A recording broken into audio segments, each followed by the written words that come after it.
OK. On va on va prier, puis ensuite on va regarder notre psaume 92. OK? Allez, hop. Seigneur, on te dit merci encore pour ta grâce, pour tes bienfaits. Merci parce que ce soir, c'est encore un privilège de pouvoir s'arrêter et de pouvoir ouvrir ta parole et on veut croire qu'elle va encore parler à nos cœurs, faire du bien à notre âme, nous encourager, nous renouveler, nous édifier. Donc, nous te demandons dans ta grâce encore d'utiliser ton Esprit Saint pour faire du bien à ton peuple. Accorde-moi encore de l'intelligence et de la sagesse pour dispenser ta parole avec droiture et beaucoup d'amour pour elle afin qu'elle touche les cœurs. Merci encore ce soir de chaque personne qui a fait l'effort de pouvoir être là, même si c'est compliqué, c'est avec ce côté un peu technologique, mais nous voulons croire que toi, tu es là et que tu veux nous aider aussi à travers cette technologie. Merci encore de pouvoir être reconnaissant ce soir de ta bonté et de ta fidélité. Au nom de Jésus-Christ. Amen. Donc avant d'attaquer le psaume 92, de le regarder en détail, verset après verset, une des qualités qu'un entraîneur ou qu'un patron recherche chez un employé, ou chez un joueur, c'est la constance, hein. C'est quelque chose qui est important, de faire confiance, en tout cas de s'appuyer sur quelqu'un de constant, sur sa régularité. Et ce psaume va nous parler de la constance de Dieu. Dieu est constamment bon, Dieu est constamment fidèle. Et ça sont des vérités sur lesquelles il va falloir qu'on s'appuie et on va voir que ce sont 2 raisons, pour lesquelles, notre cœur doit être reconnaissant, pour lesquelles notre âme doit être reconnaissante à l'égard de l'Éternel et cela, chaque jour.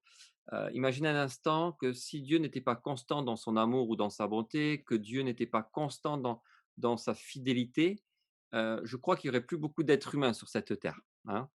Imaginez un Dieu surexcité pendant, 2-3 semaines et puis feignant pendant un mois.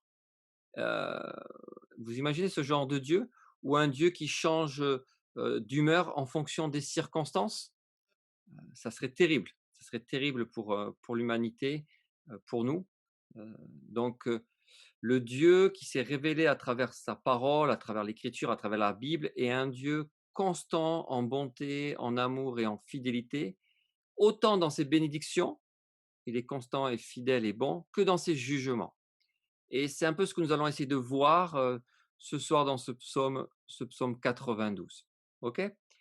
Alors, je vous invite à prendre le psaume 92 et on va regarder verset après verset, ce psaume.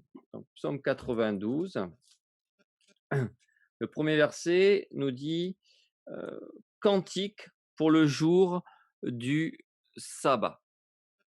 Est-ce que vous connaissez un autre psaume, qui, parle, qui dit qu'il a été fait aussi pour le sabbat? Faut que je sorte un peu là.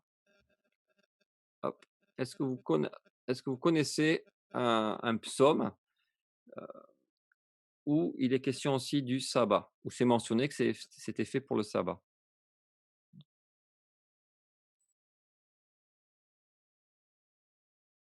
Vous pouvez mettre dans le converser, hein, si vous en connaissez un autre que le psaume 92. Bon, c'est bien. Si personne répond, c'est que vous êtes des bons élèves, parce qu'il y en a pas d'autres en fin de compte. Voilà. C'est le seul psaume désigné pour le sabbat dans le ça ne veut pas dire qu'il y en a certains qu'on pourrait en déduire que, mais où il y a la notion que c'était écrit pour le sabbat, c'est sûrement le seul qu'on c'est pas seul, sûrement c'est le seul qu'on a et encore une fois, il est un peu aussi des fois contesté par rapport à ça, mais bon, comme le texte le dit, moi je vais pas contester avec et je vais le prendre tel qu'il est. Donc c'était un psaume qui était sûrement chanté le jour du sabbat, les familles, s'arrêtaient et se retrouvaient pour adresser un culte d'adoration à l'Éternel et ça devait être un temps, de délices, hein, parce que, le passage que nous pouvons lire ici: «On travaillera 6 jours» dans Lévitique 23:3, «mais le septième jour est le sabbat, le jour du repos. Il y aura une sainte convocation», donc toutes les familles se viendront ensemble. «Vous ne ferez aucun ouvrage, c'est le sabbat de l'Éternel. dans toutes vos demeures. Et si on continue un peu le texte, il parle aussi de la notion de délice pendant ce jour de sabbat. Donc il est possible que ce cantique était donc chanté le jour du sabbat en Israël. Il est aussi possible que ce cantique ait été écrit lors du retour de l'exil, que le peuple chantait au moment du sacrifice du matin, au moment le jour du sabbat, mais que ça aurait été écrit, un psaume qui aurait été écrit, on pense, après l'exil. Voilà, on va voir qu'il y a une question de victoire. Donc c'est un contexte de reconnaissance, le jour du sabbat, après l'exil, par rapport à une victoire.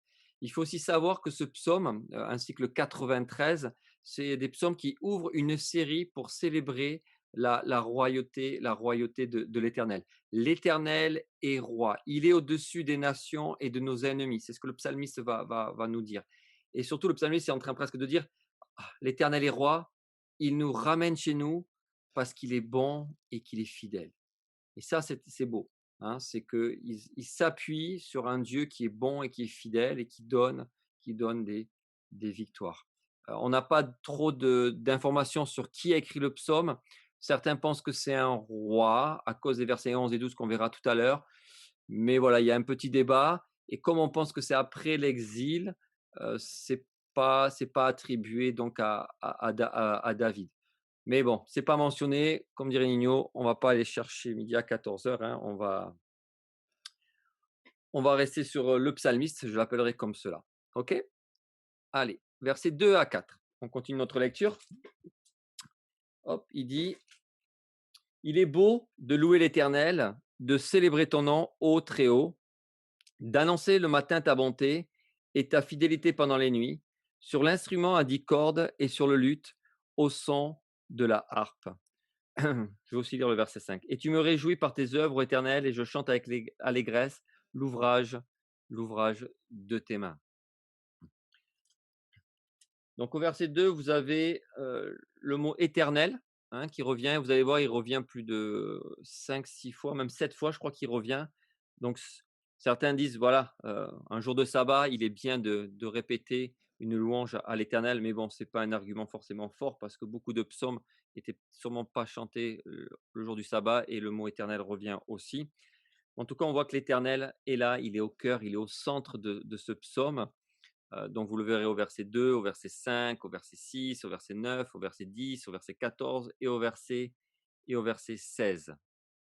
Donc littéralement ici, c'est il est bon de donner la reconnaissance à l'Éternel. Ton nom est le plus haut et de déclarer que Dieu est bon et fidèle. Voilà tout un vocabulaire littéral. Il est bon de donner la reconnaissance à l'Éternel. Il est bon d'apprécier le caractère de Dieu. Hein. Et ça, c'est un encouragement avec lequel commence le psalmiste. Il est bon d'apprécier le caractère de Dieu. Cela est bon de chanter les attributs de Dieu. Hein. Le seul endroit où nous pouvons connaître la personne de Dieu, qui il est et ce qu'il attend, c'est dans la parole de Dieu. D'où l'importance de lire la parole de Dieu, de prendre du temps dans la parole de Dieu et de connaître notre Dieu, parce que Dieu veut être loué, adoré et chanté selon ses normes à lui et pour son caractère, pour qui il est. Hein. Donc là, le psalmiste va nous donner 3 raisons, au moins 3 raisons, je dirais, dans ces versets que je viens de vous lire de 2 à 5, pour l'adorer. Est-ce que vous les voyez au moins 3 raisons par rapport à la personne de Dieu?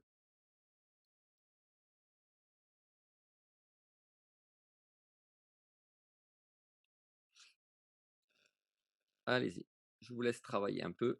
Est-ce que vous voyez au moins 3 raisons pour...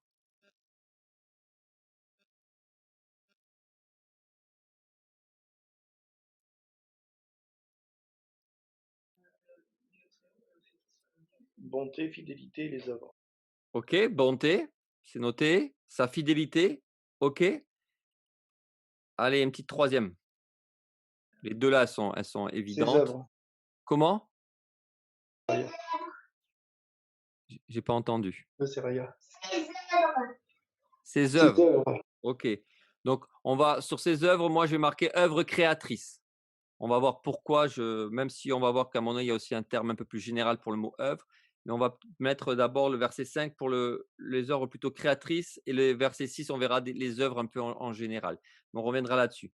Mais on est d'accord pour les œuvres, hein, pour les œuvres de Dieu. Sa bonté, sa vérité et ses œuvres. Donc voilà déjà 3 raisons, mes amis, pour lesquelles on peut se lever le matin et on verra aussi un peu la nuit et toute la journée et toute notre vie en fin de compte, pour louer la bonté, la fidélité et les œuvres de Dieu. OK? Donc ici, on voit, il commence avec, heu, il est beau, donc littéralement, peut-être certains ont cette traduction, il est bon de donner la reconnaissance à l'Éternel, donc ça, c'est quelque chose qui est important, de chanter son nom qui est au-dessus de tout, hein, littéralement, c'est ça. Donc ton nom, je ne vais pas revenir dessus, Nino l'a expliqué la dernière fois, Patrick avait aussi apporté un complément. Il est question de la personne, des attributs, du caractère de Dieu ici. Et là, on voit 2 associations, matin avec bonté et fidélité avec, la nuit, avec les nuits, d'accord? Heu, Ce couple bonté et fidélité revient souvent dans les psaumes. Je vous en ai mis peut-être un, hop, qui est là. Je vais, hop, dans la suite de mon PowerPoint. Hop, je vous en ai mis un. La bonté, c'est le psaume 89,2. La bonté a des fondements éternels. Tu établis ta fidélité dans les cieux. Vous voyez le fondement de la bonté ou de l'amour de Dieu, ce sont des fondements qui sont éternels, de toute éternité. Donc ça ne bouge pas. Et pareil pour sa fidélité, elle est hors temps, elle est dans, dans les cieux. Et vous pouvez voir plusieurs psaumes, hein, quand vous allez lire les psaumes, ce duo, ce couple de mots est souvent associé. Mais ici, la bonté est associée au matin. Pourquoi, à votre avis? Pourquoi la bonté est associée au matin? Vous aurez une petite réflexion par rapport à ça. Parce que ça se renouvelle tous les matins, la bonté de Dieu. OK, ça c'est un des premiers arguments. Dieu renouvelle chaque matin sa bonté ou son amour à l'égard de ses enfants. On va définir un peu qu'est-ce que la bonté aussi, hein, et l'amour de Dieu, hein, qui se renouvelle chaque jour. Mais je pense que c'est un des premiers arguments, c'est parce que Dieu renouvelle ça chaque jour. Et la première bonté ou peut-être la bonté peut-être qui est la à mon avis la plus importante que Dieu renouvelle chaque jour à notre égard, c'est son salut. C'est la garantie de son salut, hein. Dieu va pas forcément renouveler chaque jour sa garantie d'une bonne santé, heu, de vivre dans un confort matériel, parce que souvent on associe vite fait, nous, les bontés à tout ce qui est matériel. Et je pense que c'est une erreur, même si Dieu est bon en nous accordant à manger, en nous accordant un toit, en nous accordant ces choses-là. Mais je pense que la première bonté vraiment que Dieu renouvelle chaque jour à notre égard, pour ses enfants, c'est de nous garantir son salut éternel. Ça, c'est une vraie bonté, c'est une vraie grâce, c'est un vrai signe de son amour. Dieu est en train de dire: «Je t'ai choisi, je me suis engagé à t'aimer», hein. Et on pourrait lire de nombreux versets sur cette bonté de Dieu à notre égard. Donc voilà une des raisons pourquoi louer Dieu, c'est dès que je me lève, cette pensée de dire: «Merci mon Dieu pour ta grâce, pour ta bonté à mon égard. Merci Seigneur», hein, de m'assurer ce salut à tes côtés. Ça, c'est une vraie bonté que tu renouvelles, que tu me répètes chaque jour à mon cœur, qui est tellement importante, hein. Bien sûr, je n'exclus pas, hein, comme je vous ai dit, d'au les autres bontés qui sont aussi, matérielles. Oui, l'œuvre créatrice, la vie, oui, bien sûr, tout cela en fait partie, hein, tout cela en fait partie, mais cette bonté, parce que même la vie, même tout ce qui a trait à l'aspect matériel et physique, ça peut partir ça, hein, mais cette vie éternelle, elle reste là, elle est assurée.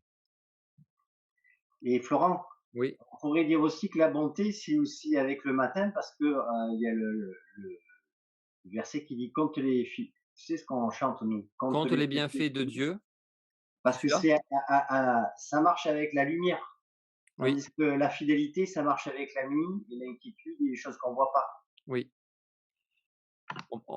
On va prendre cette transition par rapport à la fidélité de la nuit. Cette fidélité de la nuit, pourquoi? De nombreuses fois en Israël, on voit des dangers qui arrivaient la nuit.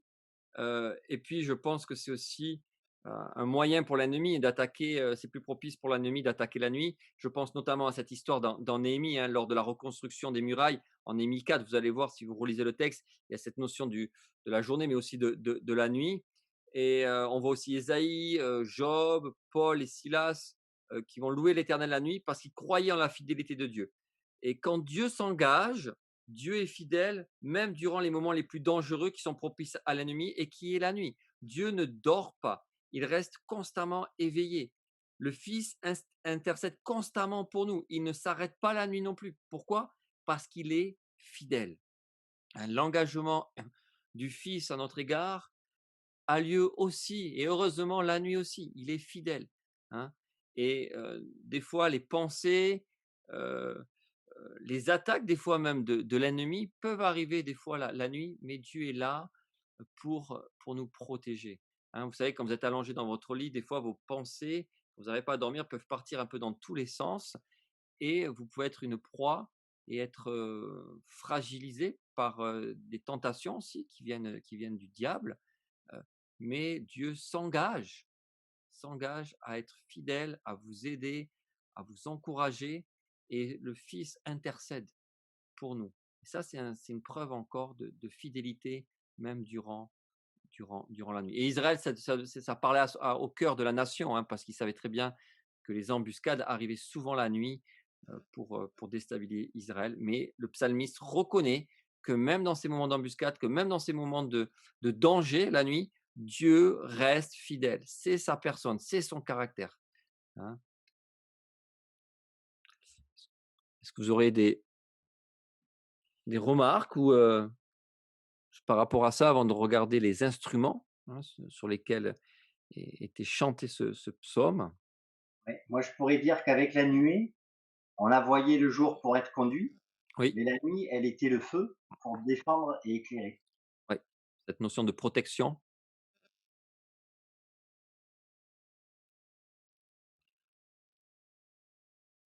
Ce psaume, hein, je ne vais pas trop m'attarder avec parce que ça prendrait trop de temps à tout développer avec le sabbat et même avec la notion du tabernacle et du temple. Mais on va voir tout à l'heure même avec la notion du temple qu'il y a, il y a aussi des points qui sont là. Mais je ne peux pas trop m'éparpiller avec tout ça. Mais il y a quelque chose derrière, hein, je pense. Les instruments de l'époque, on les voit au verset 4, instruments à 10 cordes et le luth au son de la harpe. Donc, c'est deux instruments de musique typiques de l'époque. Hein. Donc, le premier à 10 cordes, on pense que c'est la lyre. Vous irez faire une recherche sur Google, vous verrez sur Wikipédia, ils vont vous montrer des jolis lyres.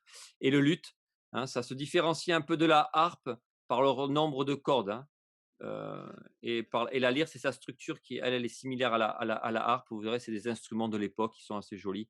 Donc, c'est pour montrer qu'il y avait des instruments au moment de la louange, au moment de l'adoration pour Dieu. Voilà. Troisième raison pour laquelle on peut louer notre Dieu. Et là, le psalmiste, vous voyez, il y a un petit changement. Vous voyez, un petit changement de personne.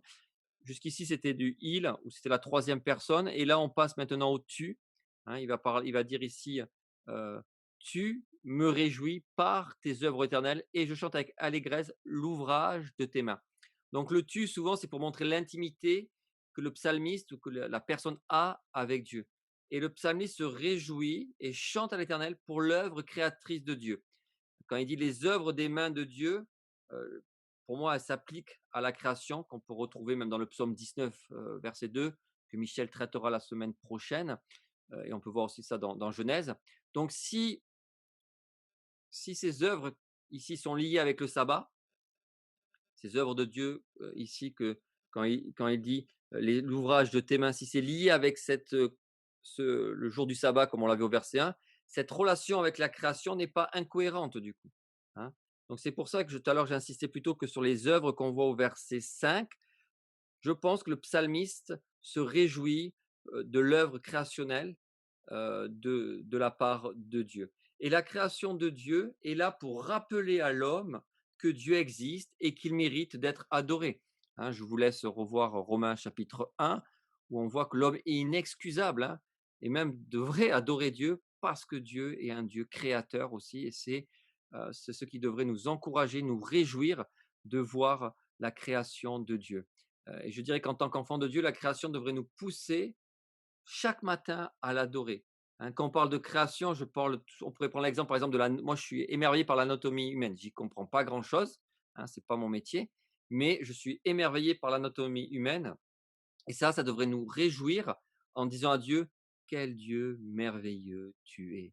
quelle finesse créatrice tu as, mon Dieu. Hein, c'est extraordinaire. Prenez chaque partie du corps humain, il est extraordinaire. Et comment il fonctionne. Donc voilà une des raisons encore pour louer Dieu, pour l'adorer. Hein. Donc là, je pense déjà, il y a du matériel, hein, pour nous pousser à être des adorateurs dès qu'on se lève le matin, même pendant la nuit. Voilà, il y a de quoi adorer Dieu. Toutes ces choses, on le sait peut-être déjà par cœur, mais c'est bon de se le rappeler. C'est bon que le psalmiste nous rappelle cela. L'ouvrage de tes mains, j'exclus pas non plus, bien sûr, toute la création aussi naturelle, hein, que ce soit, vous l'avez noté tout à l'heure, hein, le soleil, la lumière, euh, la nature, les montagnes, les cieux, voilà, tout ce que vous voulez, hein, c'est juste magnifique. C'est pour ça que j'ai mis cette petite photo là tout à l'heure que vous avez vue, hein, voilà, une photo encore de la création de Dieu. Hein, c'est sur mesure, c'est beau, voilà, c'est la création, c'est l'œuvre de ses mains, l'ouvrage de ses mains. Verset 6, il utilise encore ce mot-là, que tes œuvres sont grandes, ô Éternel, que tes pensées sont profondes. Donc, il est toujours question ici des œuvres de Dieu, mais l'adjectif qui est associé au mot œuvre ici peut nous permettre de voir les œuvres dans un cadre plus large, alors que le verset 5, je le mets plutôt dans un cadre de la création, alors que le verset 6, ce sont des œuvres dans un vocabulaire plus large, tels que le déluge, la mer Rouge, Jéricho, où on peut prendre d'autres œuvres extraordinaires de la part de Dieu que le psalmiste a entendu parler, ou peut-être aussi des œuvres grandes comme être délivré d'une nation et de revenir d'exil dans son pays alors que tout avait l'air d'être ruiné, perdu, mais un Dieu à l'œuvre qui va restaurer la nation d'Israël. Donc il peut avoir ça aussi comme œuvre grande dont le psalmiste a été contemporain, ou des œuvres extraordinaires qu'il n'a pas été contemporain mais qu'il a entendu dire et auxquelles il adhère et il croit. Hein. Et puis plusieurs psaumes parlent d'œuvres grandes et merveilleuses de la part de Dieu. Et puis le psalmiste va un peu plus loin dans ce verset 6. Là, il parle des pensées de Dieu. Que tes pensées sont profondes. Que tes pensées sont profondes. Euh, il est conscient, le psalmiste ici, que les pensées de Dieu sont à la fois cohérentes et déroutantes. Je dis déroutante pour nous les êtres humains, hein, pas déroutante pour Dieu. C'est pourquoi ses pensées sont profondes. Hein. Il n'arrive pas à tout comprendre, le psalmiste. Il dit, je suis contemporain de certaines choses que tu fais qui sont extraordinaires, mais je vois que mes pensées sont limitées. Hein, que la profondeur de qui tu es, Dieu, ça me dépasse. Ça ne veut pas dire que tu n'es pas accessible, ça ne veut pas dire que je peux ne pas comprendre des choses de toi, mais il y a des domaines de notre vie où cela nous dépasse et c'est bon, ça nous remet à notre place. Hein. Dieu reste au-dessus de tout. Je vous ai mis ce petit passage de l'apôtre Paul qu'on a vu il y a quelques mois dans Romains. Il dit, aux profondeurs de la richesse, de la sagesse, de la science de Dieu, que ses jugements sont insondables et ses voies incompréhensibles, car qui a connu la pensée du Seigneur ou qui a été son conseiller. Voilà. Encore une fois, je ne dis pas que Dieu ne peut pas être compris. Hein. On voit d'autres passages aussi de Paul, je pense, dans Corinthiens, qui parle que Dieu nous a scellé le Saint-Esprit pour comprendre certaines profondeurs de Dieu. Mais voilà, si on doit parler des pleines profondeurs de Dieu, voilà, c'est impossible. C'est impossible. Et puis même, vous connaissez ce passage dans Ésaïe qui dit, hein, mes pensées ne sont pas vos pensées, même s'il y a un contexte particulier pour cela. Mais voilà, les pensées de Dieu ne sont pas les pensées de l'homme. Cela n'exclut pas que des fois nos pensées sont aussi celles de Dieu parce que on a tellement une intimité avec Dieu qu'on arrive dans certains domaines de nos vies et heureusement à penser comme Dieu, à agir comme Dieu. Et je suis convaincu que plusieurs fois dans la journée, vous arrivez à penser comme Dieu, à agir comme Dieu et faire la volonté de Dieu. Hein. Ça ne veut pas dire que Dieu est tellement inaccessible qu'on ne peut même plus penser ni agir comme lui. C'est pas ce que le texte est en train de dire. Le psalmiste est juste en train de dire que voilà, tu es au-dessus de tout. Hein, par rapport au niveau des pensées. Est-ce que vous auriez quelques remarques ou des versets parallèles qui vous viennent à l'esprit, que vous aimeriez partager avant d'attaquer euh, le verset 7 et 8 où on va avoir un contraste là. Mais avant de voir le contraste, est-ce que vous auriez des versets ou quelque chose qui vous encourage? Juste, je retrouve dans ce que tu viens de dire, un Oui, peu ce qu'on retrouve dans le livre de Job aussi. tout à fait, tout à fait. Il y a pas mal de parallèles, hein, avec Job. En en voilà, je m'étends pas trop dessus, mais il y a bien sûr. Oui.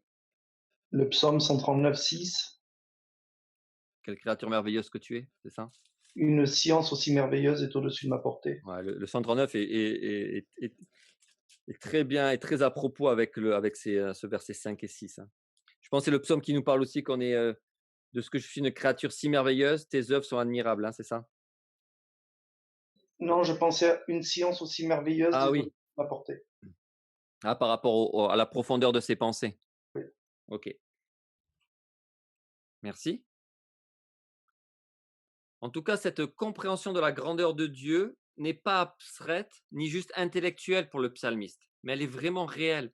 Et c'est son intimité avec Dieu qui lui permet de louer Dieu pour ce qu'il est, pour cela, hein. C'est pour ça que le tu du verset 5 est fort. Il comprend qui est Dieu, hein. Il a cette intimité. Il observe, il s'arrête, il écoute, il voit Dieu. Et je pense que c'est quelque chose vers lequel on doit aussi tendre, nous, en tant que chrétiens aujourd'hui. Ah bah attends, je suis dans le psaume 139, il faut que je revienne au psaume 92, je suis là, Guillaume, là. Hop. Allez, verset 7, pardon. Là, on change de personnage. Mais Dieu reste bon, fidèle aussi. L'homme stupide n'y connaît rien, et l'insensé n'y prend point garde. Si les méchants croissent comme l'herbe, et tous ceux qui font le mal fleurissent, c'est pour être détruits à jamais. Donc ici, c'est tout en lien avec ce qu'on vient de voir au verset 5 et 6. L'homme stupide n'y connaît rien. Ici, l'homme stupide, c'est pas celui qui a un faible QI, hein, mais c'est des gens qui rejettent délibérément la vraie sagesse, qui rejettent la personne de l'Éternel, qui rejettent que Dieu a créé les choses de ses mains, qui rejettent l'œuvre créatrice de Dieu. La connaissance des œuvres de Dieu est ignorée par ces gens-là. Ils ne veulent pas prendre le temps d'y réfléchir. Alors, ils attribuent peut-être cela au hasard, à la science, à des idoles, mais pas au vrai Dieu qui se révèle dans la Bible. Et cela n'a pas changé aujourd'hui, en fin de compte, hein. Rien de nouveau sous le soleil. Et c'est de ces gens-là qu'il est en train de parler. Donc, un contraste entre ceux qui croient, qui sont justes, qui ont placé leur foi en l'Éternel, qui le reconnaissent comme bon, comme fidèle, et comme celui qui a créé toutes ces choses-là, et que toute la gloire lui revient. Et puis les insensés, ou les méchants, hein, l'homme stupide. Ici, ce sont euh, ces trois expressions définissent le même personnage, hein, l'homme qui ne veut pas de Dieu, qui est rebelle à Dieu ici. Donc personne n'y prend garde. Il y a même un terme qui peut être limite à l'homme animal, presque il est en train de dire. J'avais vu un commentaire qui disait que même dans un champ, une vache et un taureau seraient reconnaissantes si elles avaient l'intelligence de reconnaître d'avoir de l'herbe pour manger et de louer presque Dieu, alors que l'insensé, lui, il n'aurait même pas cette capacité à le faire, hein. Ça va loin, mais c'est cette idée-là, hein. Ils n'ont pas cette intelligence spirituelle de vouloir reconnaître Dieu à cause du péché, à cause de l'endurcissement de leur cœur. Il y a une métaphore ici, hein, les méchants fleurissent comme les fleurs qui accompagnent la croissance de l'herbe, mais ils seront bientôt détruits. Est-ce que ça vous rappelle un passage que vous avez dû entendre il n'y a pas longtemps que ça, de ça, ce verset 7 et 8? Est-ce que ça vous rappelle un groupe de personnes qu'on a vu il n'y a pas longtemps? En tout cas, j'espère que vous l'avez entendu.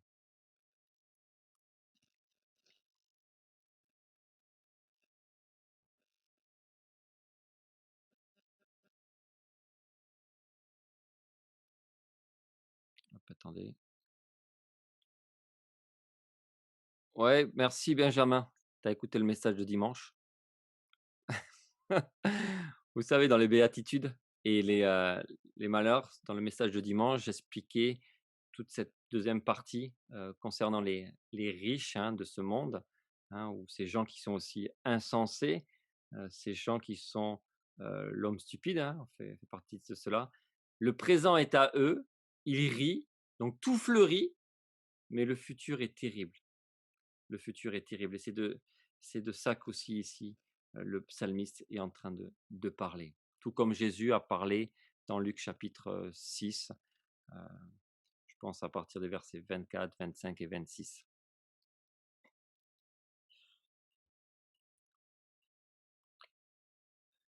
Verset 9, il y a un petit mais, donc c'est bon quand il y a un petit mais.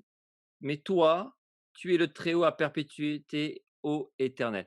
Donc là, on est au cœur du psaume. Là, c'est ce que le psalmiste veut faire ressortir. Pourquoi je dis ça? Parce que je ne vais pas vous embêter avec ça, hein. C'est que dans la littérature hébraïque, on parle de chiasmes, hein. Les chiasmes, c'est A, B, C. Puis, hop, vous avez D, par exemple, au milieu. Et puis, on repart avec C', B', A'.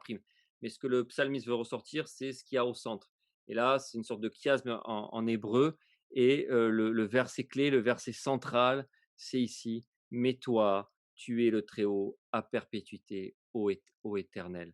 Hein, le mot ô ici peut faire référence à un langage du royaume où l'Éternel vit, travaille, d'où il envoie sa puissance, d'où il envoie son aide pour ceux qui sont dans le besoin, mais aussi là où il est pour punir, pour juger les personnes. Il règne sur le monde en tant que celui qui est en haut.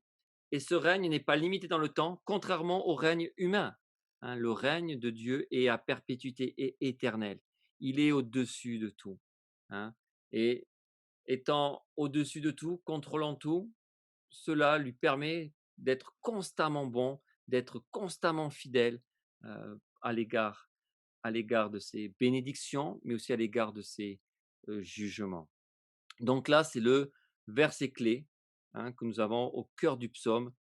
Toi, Éternel, tu es au-dessus de tout, et ton règne dure éternellement à perpétuité.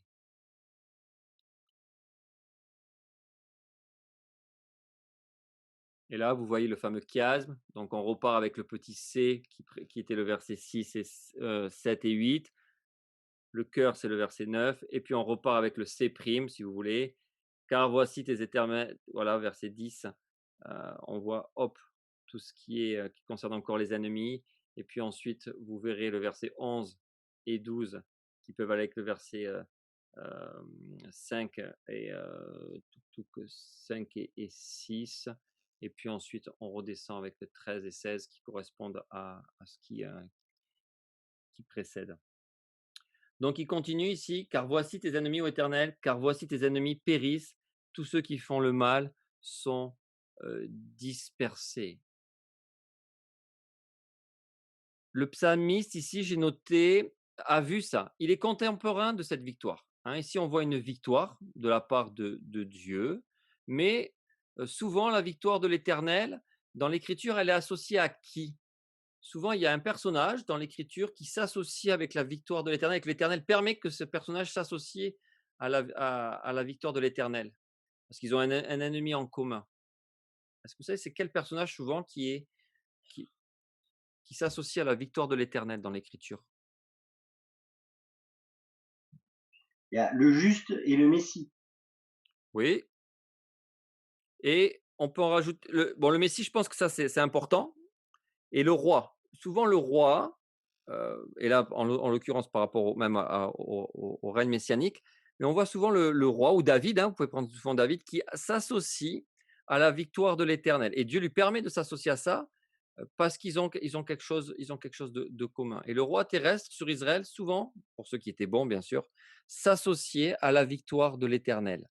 Heu, donc c'est pour ça qu'ici, des fois, certains pensent déjà, premier argument ici, qu'il est peut-être question d'un roi qui a écrit ici, pour se permettre de s'associer à cette victoire ici. Et puis les versets 11 et 12 vont développer un peu cet argument ici. En tout cas, on voit le contraste, encore une fois, entre la perpétuité, le règne de l'Éternel et ses ennemis qui, eux, périssent et qui vont être vaincus, en tout cas qui sont vaincus. Tous ceux qui font le mal sont dispersés, c'est une action qui est acquise. Donc ici, on pense qu'il est question, le psalmiste a écrit dans un contexte de victoire euh, dans notre passage. Et puis verset 11, verset qui n'est pas très simple à interpréter, mais on va essayer de décortiquer gentiment ce verset. Il dit: tu me donnes la force du buffle. Est-ce que quelqu'un a autre chose que la force du buffle? Est-ce que vous avez une autre traduction?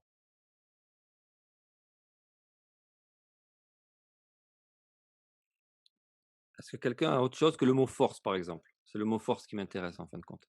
Est-ce que quelqu'un d'autre a Corne. comment? Corne. Corne, tout à fait. C'est le mot corne littéralement en hébreu, ici, heu, qui symbolise, la force, hein, la puissance, le pouvoir. Donc dans notre contexte, on on voit que Dieu a donné à cet homme, à ce psalmiste, de la force, du pouvoir et souvent dans un contexte de victoire, c'est un triomphe royal. Souvent cette corne, souvent aussi, bon, on pourrait dire plein de choses sur ce mot-là, mais je pense que Patrick va faire une étude sur ça, heu, dans pas longtemps. Donc, voilà, je vous ai mis 2 petits psaumes ici, et un passage qui va avec la notion qui pourrait être question d'un roi qui parle ici qui a écrit ce psaume. Il dit: «Les ennemis de l'Éternel trembleront du haut des cieux, il lancera sur eux son tonnerre», donc on voit un peu, ce qui précède. «L'Éternel jugera les extrémités de la terre, il donnera la puissance à qui? À son roi. Il relèvera la force de son oint», et là, nous avons le même vocabulaire que nous retrouvons dans notre psaume. Donc c'est pour ça que certains pensent que c'est un roi qui aurait écrit, ce psaume-là. Et puis l'autre verset, «Ma fidélité et ma bonté seront avec lui». Donc, vous voyez l'association encore de ces 2 mots dans le psaume 89. Et puis notre même mot qui est là: «Et sa force s'élèvera par mon nom». C'est intéressant de voir encore l'association de ces 3 mots ici concernant la personne de Dieu. Et ici, bien sûr, ce qui veut être mis en avant pour moi, ce n'est pas de savoir si c'est vraiment un roi qui a écrit ça ou pas, heu, mais même si c'est une possibilité, hein, même si c'est une possibilité ici que ce soit un roi, parce qu'on voit aussi: «Je suis arrosé avec une huile fraîche». Certains pensent que ça peut faire référence à une onction d'huile, concernant un roi. C'est une possibilité, mais voilà, je reste prudent quand même avec ça, parce qu'il y a d'autres possibilités aussi. Et le verset 12 parle d'une joie d'un roi aussi victorieux. Donc ce sont des choses qui sont possibles, mais l'essentiel ici, ce n'est pas de savoir si le psalmiste est un roi. C'est pas le but du psaume, c'est surtout ça qu'il ne faut pas perdre de vue, mais de mettre une fois de plus en avant la bonté, la fidélité et la grandeur de Dieu. C'est lui qui a l'initiative de donner la force et la puissance à cet homme, parce qu'il est tout-puissant. C'est lui qui a l'initiative de l'onction, quelle qu'en soit la raison. Et c'est lui, l'Éternel, qui a battu les ennemis. Ça, c'est l'essentiel de ces versets, hein, qu'il faut faire ressortir ici encore pour montrer la bonté, la fidélité, la puissance des œuvres de Dieu. Et le psalmiste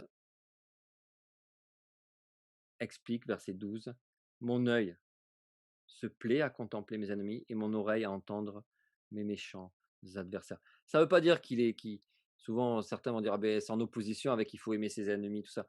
Je pense pas que là le psalmiste est en train d'opposer cette pensée-là qu'il faut aimer ses ennemis. C'est que juste il est en train d'être dans l'admiration de voir Dieu intervenir, parce que oui, il y avait des ennemis de Dieu. Oui, Dieu, voulait protéger son peuple des ennemis, et le psalmiste, lui, est en train juste de se réjouir en l'Éternel de ce que Dieu est en train de faire. Et c'est comme ça que je pense qu'il faut aborder ce verset 12.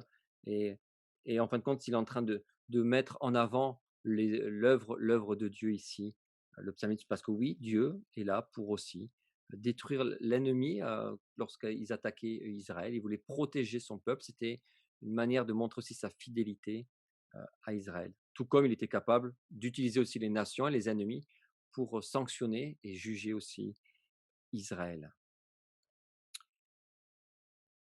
Et puis on revient maintenant avec les justes, hein.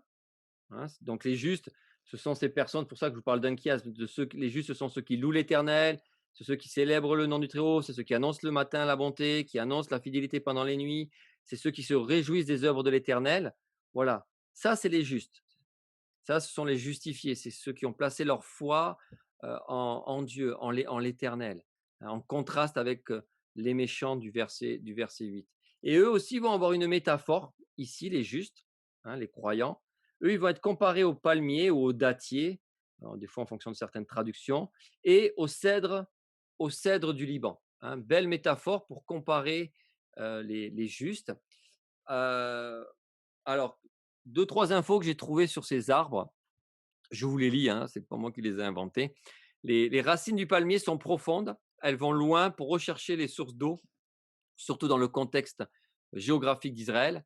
Et les branches de palmier, vous le savez, étaient aussi utilisées lors d'occasions festives et notamment en Israël. Et quant au cèdre, il a aussi des racines profondes. Son bois est durable et résistant aux insectes et à tout ce qui pourrait abîmer le bois. Et le cèdre du Liban, vous le savez aussi, est réputé dans des références bibliques pour sa taille et sa qualité. Donc, voilà la comparaison que le psalmiste fait avec les justes, avec les justifiés, avec les enfants de Dieu, avec ceux qui ont placé leur confiance en l'Éternel. Hein. Ce sont des gens qui vont aller rechercher, euh, qui vont aller boire à la source d'eau qui est l'Éternel en Dieu, vont aller chercher, puiser ces sources intarissables qui sont en l'Éternel. Ce sont des personnes qui vont être résistants, qui vont tenir bon, qui vont vouloir se purifier, qui vont vouloir se sanctifier, hein, qui vont vouloir porter haut le nom de l'Éternel. Donc voilà, il y a toute une métaphore ici par rapport au juste. Et puis il y a aussi, je pense, un aspect eschatologique, un aspect qui, pour la fin des temps, les justifiés ici ont une place dans la présence de Dieu, tout comme ces arbres qui sont dans la cour du temple. Hein, vous le voyez, il dit, plantés dans la maison de l'Éternel, ils se propèrent dans les parvis de notre Dieu. Donc à deux reprises, il y a cette notion du temple, cette notion des parvis de Dieu. Un jour, nous serons dans ce repos parfait, un repos éternel, comme le cèdre et comme le palmier ici qui réside dans la présence de Dieu, dans le temple de Dieu, dans les parvis de Dieu. Un jour, nous serons dans ce repos parfait, ce sabbat parfait en fin de compte, hein, d'où le titre du psaume aussi au départ, hein, un repos éternel. Et Dieu nous le promet parce que Dieu est bon, Dieu est fidèle à l'égard de ses enfants. Beaucoup de choses à dire hein, sur ces passages encore, mais voilà, le temps avance et je ne peux pas non plus trop m'attarder là-dessus. Est-ce qu'il y aurait des questions avant de regarder le verset 15 qui parle de la vieillesse et qui est très encourageant? Et juste donner deux, trois explications de ce verset 15. Est-ce qu'il y aurait des versets parallèles qui vous viennent à l'esprit ou est-ce que vous aurez des choses à ajouter concernant cette métaphore, concernant les justes et le palmier et le cèdre du Liban? Alors moi, ça me fait penser au psaume 1, quand Oui, il parle de l'arbre planté près des courants oui, d'eau. tout à fait. Ah, je peux lire, hein, ça va très bien avec par rapport à cette recherche. Hop. Et ce contraste aussi entre le juste et le méchant, hein, ça va très bien. Euh, bon bah, heureux l'homme qui ne marche pas selon le conseil des méchants, qui ne s'arrête pas sur la voie des pécheurs, qui ne s'assied pas en compagnie des moqueurs, mais qui trouve son plaisir dans la loi de l'Éternel, hein, qui la médite jour et nuit. Donc, hein, il est comme un arbre planté près d'un courant d'eau qui donne son fruit en sa saison et dont le feuillage ne se flétrit point. Tout ce qu'il fait lui réussit. Voilà, ça c'est le juste. Ce qu'on a vu dans notre psaume 92. Ce sont les justes qui vivent cela. En contraste avec le méchant, les insensés ou les stupides, hein, qu'on a vu tout à l'heure au verset 8, il dit dans le psaume 1, il n'en est pas ainsi des méchants, ils sont comme la paille que le vent dissipe. C'est pourquoi les méchants ne résistent pas au jour du jugement, ni les pécheurs dans l'assemblée des justes, car l'Éternel connaît la voie des justes et la voie des pécheurs mène à la ruine. Donc oui, c'est un psaume qui va très bien avec ce raisonnement du verset 13 et 14 du psaume 92.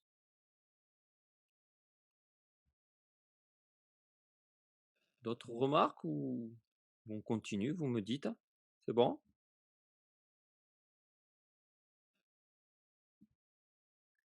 Allez, petite parenthèse pour les personnes plus âgées de notre assemblée ou les personnes plus âgées au niveau de l'assemblée d'Israël à ce moment que le psalmiste écrit.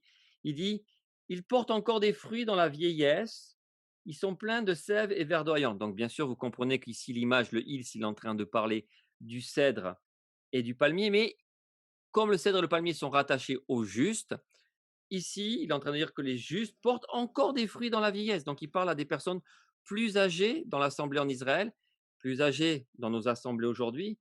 Ils sont pleins de sève et verdoyants. Ici, le psalmiste veut encourager une génération qui est vieillissante et qui, des fois, ne pense ne plus être utile.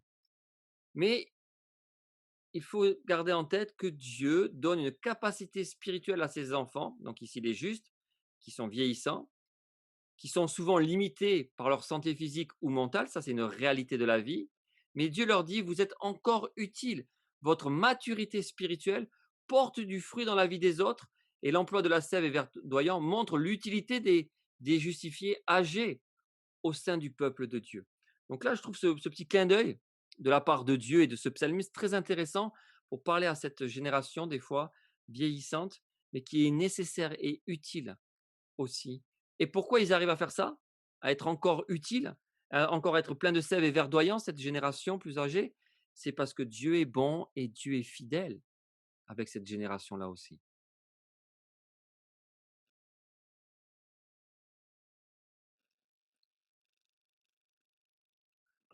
Allez, on on pourrait mettre des versets parallèles, hein, avec ce verset 15 aussi, que je pense à des versets là qui arrivent dans Ésaïe. Allez, on finit avec le verset 16 qui, à mon avis, ce verset 7 consolide, la personne et le nom de Dieu qu'on a vu au verset 2 et au verset 9. Hein, on avait vu ça au verset 2, on avait dit: «Il est bon de louer l'Éternel, de célébrer ton nom au Très-Haut, hein, parce qu'il est au-dessus de tout». Et puis verset 16: «Pour faire connaître que l'Éternel est juste, il est mon rocher, il n'y a point en lui d'iniquité». Hein. Dieu est digne de confiance. Il est juste, il est pur. C'est notre rocher. Dieu ne vacille pas. Dieu est constant dans tout ce qu'il fait. Et sa personne mérite notre adoration, tout en sachant qu'il est suffisant à lui-même, Dieu. Mais dans sa grâce, dans sa bonté, dans sa fidélité, il a scellé le Saint-Esprit en nous, aujourd'hui, pour nous qui sommes chrétiens, pour que nous puissions le louer, le célébrer, l'adorer, annoncer, proclamer que Dieu est bon, que Dieu est fidèle, que Dieu est juste. Et dans ces temps où le monde vacille, où le monde est un peu, ne sait pas sur quel pied danser, nous, nous avons un Dieu ici qui proclame qu'il est un rocher, qui ne bouge pas, il est stable. Et c'est pour ça qu'il faut s'appuyer en lui, que nos pensées soient nourries par le caractère de Dieu. Hein, si mes pensées ne sont pas nourries par le caractère de Dieu, mes pensées vont être nourries par autre chose. Mon âme va être nourrie par autre chose de toute façon, et je serai vacillant, je serai inconstant dans mes voies. Alors que Dieu nous donne la capacité d'être constant, hein, grâce au Saint-Esprit qui vit en nous. Donc la question de conclusion: est-ce que ma vie est constante dans ma reconnaissance à Dieu? Et j'ai noté: arrêtons-nous et sachons qu'il est Dieu, proclamons qu'il est bon et qu'il est fidèle. Voilà, si on peut garder ça en tête, je sais que c'est des vérités que nous connaissons déjà, mais il est bon de se les rappeler pour que ce soir encore et demain matin en nous réveillant encore, nous puissions proclamer, nous attacher à à ce caractère de Dieu. C'est ce caractère de Dieu, plus nous le connaissons, plus notre vie va être solide et va tenir bon dans les moments où il y aura quelques tempêtes. Voilà, j'espère que ça peut vous encourager à relire ce psaume, hein, tranquillement, même si je suis conscient qu'il y a encore beaucoup de choses à dire sur ce psaume. Mais voilà, que ça puisse vous pousser même à aller plus loin, hein, à réfléchir, à mettre des versets parallèles dans ce que nous avons vu ce soir.